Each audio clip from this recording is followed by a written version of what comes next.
మనం రొటీన్గా చూస్తుంటాం గవర్నమెంట్ ఇన్స్ట్రక్షన్స్ ఇస్తూ ఉంటుంది హెల్మెట్ పెట్టుకోవాలి అని డ్రైవింగ్ చేసేటప్పుడు, మరియు కార్ నడిపించేటప్పుడు సీట్ బెల్ట్ పెట్టుకోవాలని.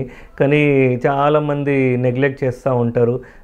ఎవరు పోలీసులు లేరు కదా, ఎవరు లేరు కదా, లోకల్లోనే ఉన్నాం కదా అని హెల్మెట్ పెట్టుకోకపోవడము అలాంటివి చూస్తుంటాము.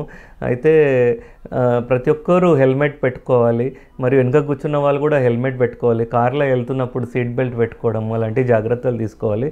యాజ్ ఎ ఫేషియల్ సర్జన్ మేము రొటీన్గా సర్జరీ చేసినప్పుడు చూస్తూ ఉంటాము. కొద్దిగా హెల్మెట్ పెట్టుకుంటే యాక్సిడెంట్స్ ప్రివెంట్ చేయగలుగుతాము. తలకి దెబ్బ తాకడము కానీ, దవడలు ఇరగడం కానీ అలాంటివి అవాయిడ్ చేయగలుగుతాము హెల్మెట్ పెట్టుకుంటే.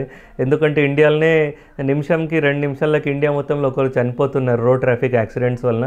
సో అలాంటివి మనము చిన్న జాగ్రత్తలు తీసుకొని కేర్ తీసుకుంటే మనం కాపాడగలుగుతాం అన్నట్టు.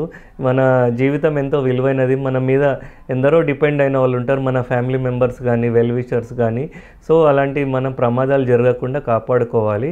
బైక్ నడిపించేటప్పుడు హెల్మెట్ పెట్టుకోవడము, వెనుక కూర్చున్న వాళ్ళు కూడా హెల్మెట్ పెట్టుకోవడం, మరియు కార్ నడిపించేటప్పుడు సీట్ బెల్ట్ పెట్టుకోవడం అలాంటి జాగ్రత్తలు తీసుకోవాలి. మరియు ట్రాఫిక్ నిబంధనలు పాటిస్తూ రాంగ్ సైడ్ డ్రైవింగ్ కానీ, రాంగ్ రూట్ డ్రైవింగ్ అలాంటివి చేయకూడదు. Thank you.